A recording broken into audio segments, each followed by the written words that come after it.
Hi and welcome to this video. This time I'm in Poland in a hotel, the Renaissance at Warsaw Airport. It is rated with 5 stars, and in this video I'll do a little room tour and you, ladies and gentlemen, come with me. But first of all, where is it exactly? Well, you can't miss it if you leave the terminal. It's that black building on the other side of the street.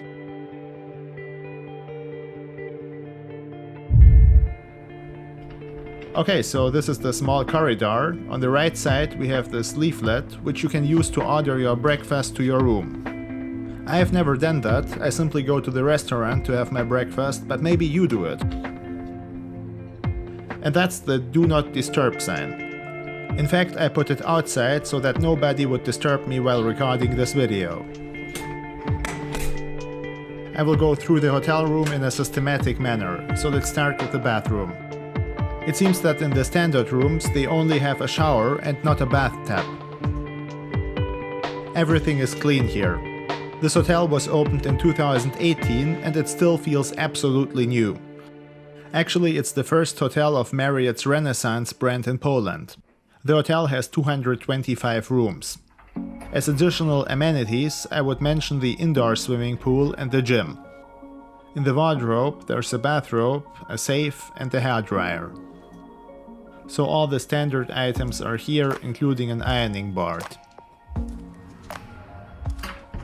Okay, here's the main part of the room with the king-size bed. It's very comfortable.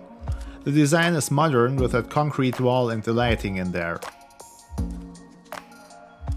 They do have enough power outlets here, which is very convenient for me as I have a lot of camera gear to charge. And I've been to hotels where they simply didn't manage to install more than one power plug, let alone a universal one, and then you have to look for workarounds like using the USB part of the television, which is really annoying. Thankfully, that's not the case here. I would like to use this video as an opportunity to first of all thank you for watching and to tell you what is planned on this channel with regard to the current situation. Now, I will slowly restart traveling again, but in a limited and careful manner. So what does that mean? Well, I will see in what direction everything goes, and safety will be my #1 priority on those trips. So to begin with, I plan to travel to Switzerland and Austria, possibly Italy too. Those will be either necessary personal or business-related trips. And from there, it remains to be seen how everything works out. In general, I think for the coming weeks and months, my videos will be more railway-centered, so to speak, with some flights here and there, but it will be more railway content. Also, I have some interesting videos from the pre-corona era that I haven't edited so far, just didn't have the time. I'm pretty sure you will enjoy them.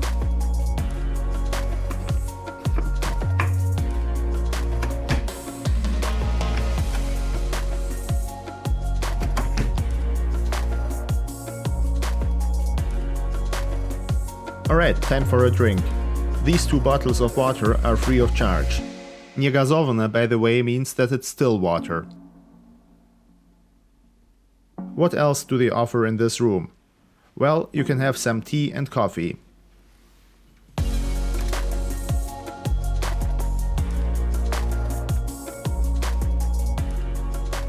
And there's the usual minibar. It contains everything to get drunk and filled with calories quickly. Price-wise, it's on the upper side. I mean, that's the case in most hotels, although I stayed in a pretty decent hotel in Budapest where a Coke from the minibar cost just $1.20 or so. But it wasn't part of a big hotel chain, maybe that's the reason. Anyway, here's the price list. So a Pepsi cost 20 zloty, about €4.50, roughly $5.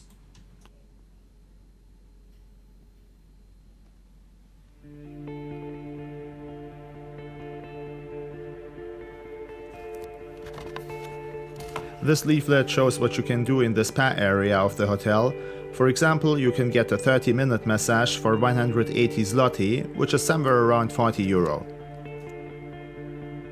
So far I haven't shown you the thing that makes this a special hotel room. You know, the bed is nice, the design is cool, it has 5 stars, that's all true.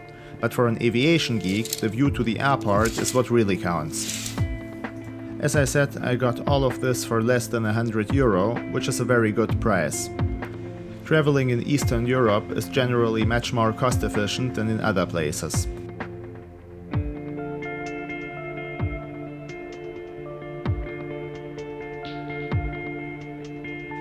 Okay my friends, that's it for this time. I hope you enjoyed this little video, thanks for tuning in and have a great day wherever you're watching.